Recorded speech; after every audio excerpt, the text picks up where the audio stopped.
Okay, so welcome to another edition of Run 'em Daily. I am your host, Harvey Banks, coming to you live from the greatest country on earth, the United States of America.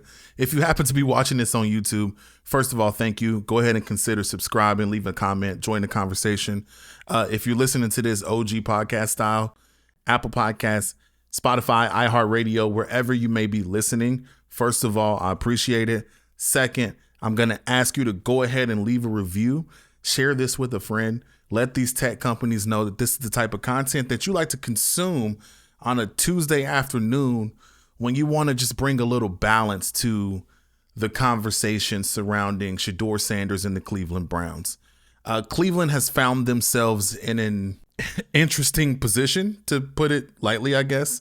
Whole lot of quarterbacks. Don't know if any of them are great yet, but you're going to need somebody. So we're going to get into it today. I do think that some of the conversation, some of the criticism of Shedeur Sanders is valid. I also think that some of the criticism of the Cleveland Browns and how they have handled this whole thing is also valid. The truth probably just lies somewhere in the middle, like it does with most things. And that's what I want to get into today. So stick around and we will get into, should Shedeur be the starter in Cleveland? Should he be on the roster? And should people be upset if neither is true in a couple of weeks? That's fair, right? Let's start here. I want to start with some numbers with you guys, simply because I don't want you to think that I'm coming at this any way but just trying to be logical about the situation. I am not a Shedeur Sanders fan, as in I want to see the kid do well, because I just don't think he's a bad kid. And like, I root for him in general. Seems like a decent, okay guy. So I want to see him do well. I'm not a Browns fan at all. Like, I don't get emotionally moved whether the Browns are good or bad. So I think it might actually make me the perfect person to try to parse through, expectations that we have as fans, and then the expectations that like organizations have when it comes to what you're willing to do to win, and lines that get drawn, and how the media kind of blurs it during this time of year just because they need some shit to talk about. Let's try to parse through this, but let's start with some numbers here. So I think the first thing that we need to understand and we need to remember about Shedeur Sanders is he is a 5th round quarterback. Whether you thought he should have been picked earlier or not at all, the fact of the matter is, in a league that is predicated on winning, a league that for the most part will overlook a lot of things if you can help a team win, he was a 5th round draft pick. Now, I am not going to say that the people that say that, teams colluded together to keep him out of the draft or teach his father some weird lesson or any of that. I'm not saying none of that's valid, because I think, again, some of that probably does play into where he was drafted. But at the end of the day, he was drafted where he was drafted. He seems genuinely okay with that and genuinely approaching this situation like, hey, this is who I am, this is where I am, and this is the situation, and I'm going to make the best of it. And I always salute that. Players, when it comes to like life, that's kind of my general motto.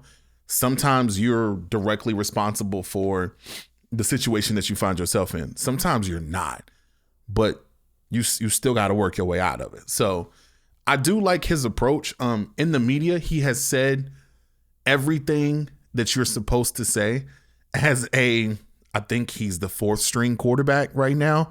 He said everything you're supposed to say. He's shown up. He's worked hard from all the reports that I've seen. But I just want to say, let me put a little caution to that for the people that are like, man, are you watching his interviews? Are you watching how he is with the media? This guy's great. This guy's saying the right things. This guy is the son of one of the greatest football players, athletes of all time, and also the most entertaining. Shedeur Sanders was always going to know what to say to the media and probably say the right things. So I kind of take that with a grain of salt. No disrespect to him, and I do kind of believe it is his character does fall more in line with that than not with that. So I don't want it to sound like I'm just saying take that into account when you're judging these things in the preseason as to where you think a player should fall going forward. So yeah, as far as 5th round quarterbacks go, over the last decade or so, 38 different quarterbacks were drafted in the 5th or the 6th rounds. Here's where this benefits Shedeur Sanders. Honestly, 50 to 60% of them, right around 56% of them, end up making the roster in week 1. Now, here's where the numbers kind of play against his favor if you believe that his draft position is accurate for where you may have had him at. None of those guys were the starters in week 1. Just hasn't happened. There's not been a 5th round quarterback that started week 1. That's just going to throw that out there. That's for the people that saying Shedeur should be the starter week 1. I'll get more into that here in a little bit. I just want to get through this, and that kind of took me to a different point, but stick with me here. We'll go there. I want to give a list of some other notable 5th round quarterback draft picks that actually did end up starting a game, at least in their career. That they did, these are his comps. Because I do believe that while I do not believe he will be the starter on day 1, I am still 50-50 on whether he will be on the roster at all. With the addition of Tyler Huntley, I'm now even more concerned that he may not be on the roster at all come week 1, but I was damn certain he wasn't going to be starting. Is there a series of injuries that could happen that keeps him A, on the roster, and B, starting games at some point this season for the Browns? Of course, it's the NFL. That's what happens. But it's not something I expected to happen, this year. But let me just give you some other 5th round, quarterbacks that I would say, hey, this is actually more statistically your comps. AJ Feely, that was 2001. Dan Orlovsky, which, come on. Dennis Dixon, Josh Johnson, John Skelton, Jake Fromm, and Sam Howell is the most recent. All of these have one thing in common. Injuries is what led to them actually being put on the field. And the only reason I bring this up, I don't bring this up to disrespect any of those players or to disrespect Shedeur, because making it to the NFL is, I just want to remind people, that is still a very special thing to do. You are a special level of athlete, and to make it, get drafted in the 5th round, and a lot of the discourse be, this is ridiculous that you got drafted at that spot. We know what he is, right? I just want to bring some clarity to the media fodder around the idea that it's blasphemous or that it's insane that the Cleveland Browns hasn't named him the starter yet, or don't have him number 2 on their depth chart. It's kind of crazy. I'm going to be honest with you. I believe the Browns are literally just going through their just dues, going through their process that you should go through when you've got a young quarterback like this. I believe Shedeur Sanders will be a good NFL football player. I don't know that he's a great quarterback. Neither do you. We have to be honest about the route that he took to get there. And while Colorado was a major, major accomplishment for his father, I could argue that if you take the hype away, you look at the record, you look at how he played, you look at how he played in top games, I fully believe that he has a place in the NFL and that he should, based off of that, he should get a spot. But there's nothing that he done against the competition that he played that makes you believe that he's going to be some kind of Hall of Famer.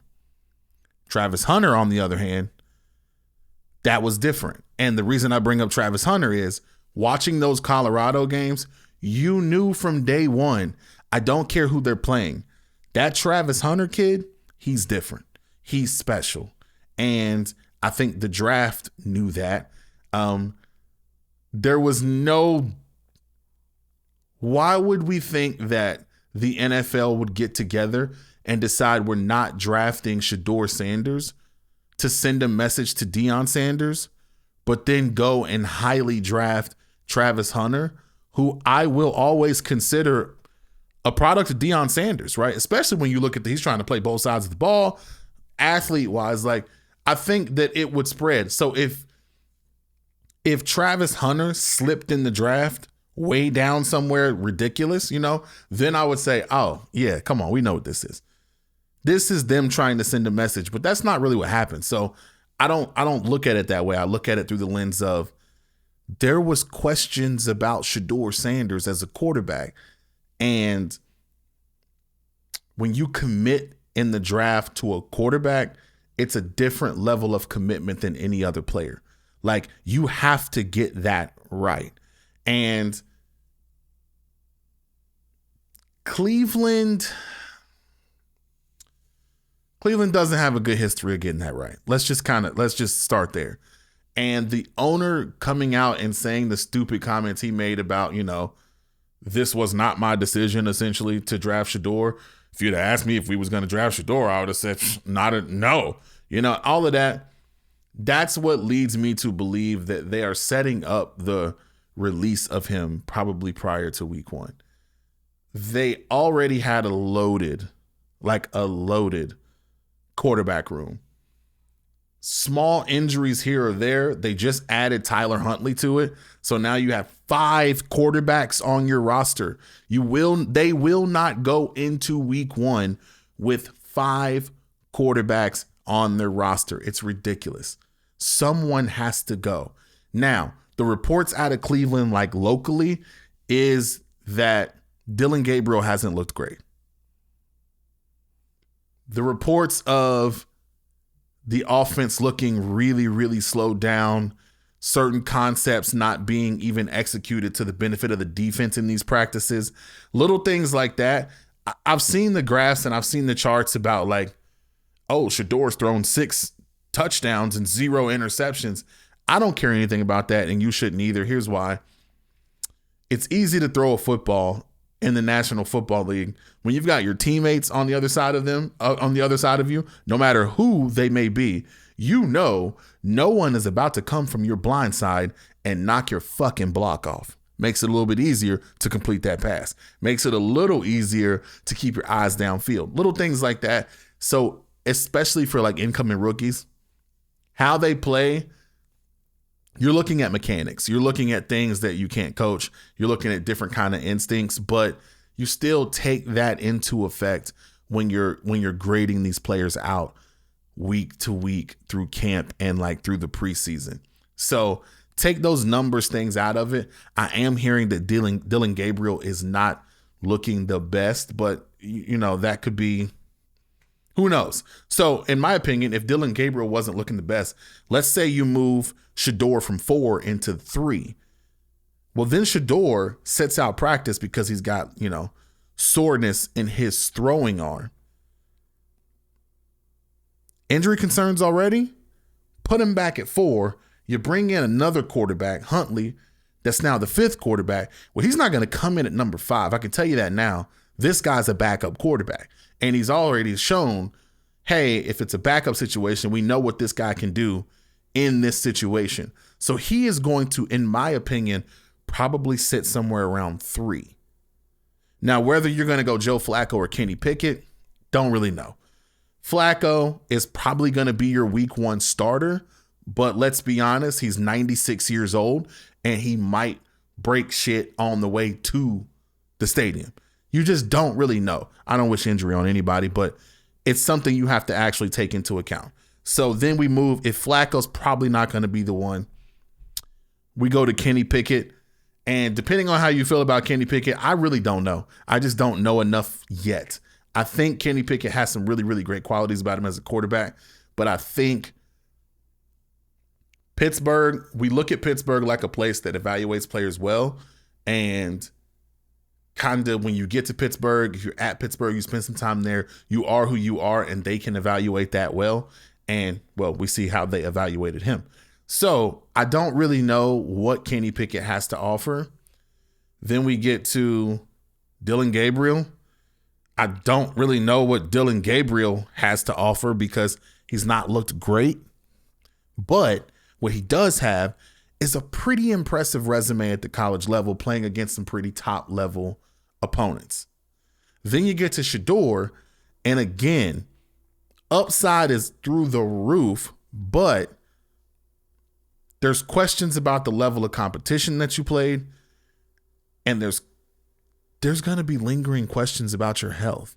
There was some questions about his health and that throwing arm, and also that hamstring, which was his plant leg when throwing when he was at Colorado. So I just want to throw all of that out there. You take all of that into account, and you've walked yourself into a situation where we've got 5 quarterbacks on the roster.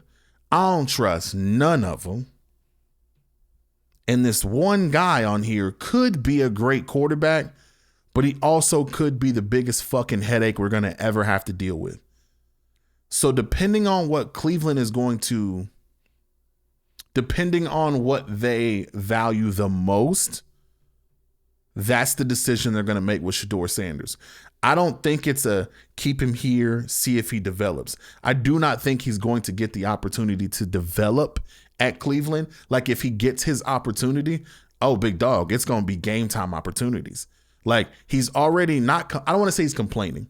He's already voicing frustration about not getting first team reps, which to me is also crazy. And I don't like that because he was a 5th round draft pick, bro. Like, it's just kind of how it goes. You're probably not going to walk right into first team reps, which is another thing that makes me kind of curious about, hey, do we want to deal with this? And again, I think he's a great kid.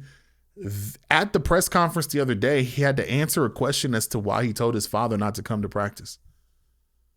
And while, again, that's not his fault, I'm not even saying it's his father's fault. It's when we're in the business of winning football games, is this what we really want to do?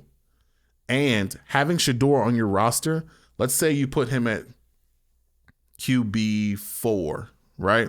And you leave him at QB4, but you carry that into the regular season. So Flacco goes down, that's a wrap. Kenny Pickett struggles or goes down in itself. And now it's sitting between Dillon Gabriel and Shedeur Sanders, and you put Dillon Gabriel in. Do you understand what the discourse around Dillon Gabriel is going to be? What the added pressure is now going to be having someone like Shedeur behind him, who is also a question mark, but he is a very popular question mark.